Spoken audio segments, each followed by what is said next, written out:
A newly released federal climate report suggests it's extremely likely that rising temperatures are caused by humans. While the world continues to debate how to handle climate change, the facts are crystal clear.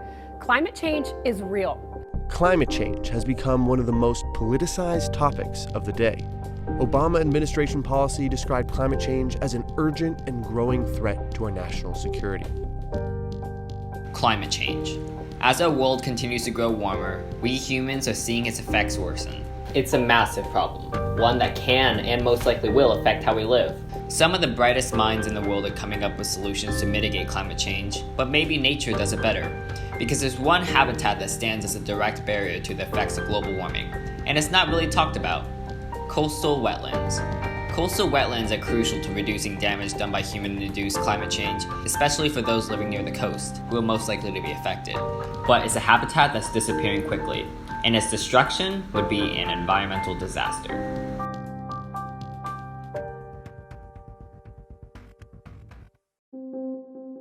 Wetlands are defined by the EPA as areas where water covers the soil, or is present either at or near the surface of the soil all year, or for varying periods of time during the year, including during the growing season. Now, what are coastal wetlands? The definition definitely varies, but according to scientists, they are wetlands by the coast. Seriously, guys? Who writes these scripts? Oh wait, I do.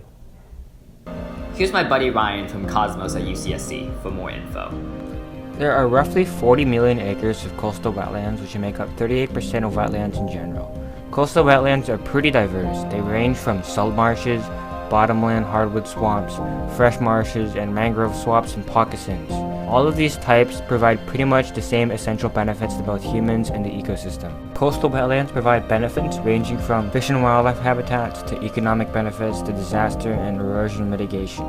I'll leave it to you, but clearly coastal wetlands are important. Thanks, Ryan. By the way, do you want to hang out later today? I gotta go. Bye. Weird.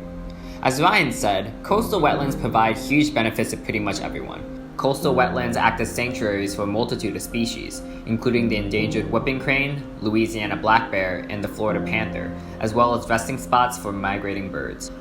Coastal wetlands are also essential to 50% of all commercially fished fish and shellfish species, who use wetlands to spawn and feed. But perhaps the most talked about benefit is how coastal wetlands can help stem natural disasters. Some 60 million people in the United States. In 2012, Hurricane Sandy tore through America's East Coast, killing more than 100 Americans and causing at least $65 billion in damages. It was one of the deadliest and costliest hurricanes in American history. But it could have been much worse, according to scientists, if coastal wetlands hadn't been there to lessen the impact of the disaster. So wetlands typically are, at least coastal wetlands, are found at the margin of where the coastline meets the shore. And because of their structure, they're made of these large, dense collections of grasses, salt-tolerant grasses, and marsh grasses. It's like a sponge. It has a huge capacity to absorb and hold water, and so it can absorb storm surge or huge runoff from rivers. And as well, that sponge also absorbs a lot of material like sediments and nutrients. And so not only do they have a buffering capacity against storm damage, but they also serve as a filter that prevents the export of material into the ocean. So from that perspective, they really do provide a valuable first line of defense. But coastal wetlands are disappearing. Largely due to human encroachment and climate change, coastal wetlands are decreasing at a rate of 80,000 acres per year. As we humans continue to build and spread alongside the coast, coastal wetlands find themselves trapped between rising sea levels and humans. As such, coastal wetlands are being turned into open ocean, effectively destroying the ecosystem. So what can we do? Turns out, not a whole lot as individuals. Participating in wetland restoration projects, calling out illegal actions, picking up litter, and not building on wetlands are totally great and definitely help, but they're still rather insignificant compared to the reason most wetlands are being lost: climate change and large-scale human development. It'll take widespread mobilization of both citizens and governments to protect these lands, and that means people need to be informed, whether they live on the coast or not. If you like this video and its message, you can share it with other people you know. Or don't. That's totally your choice. But the longer we wait, the more of this crucial habitat we lose. So start today.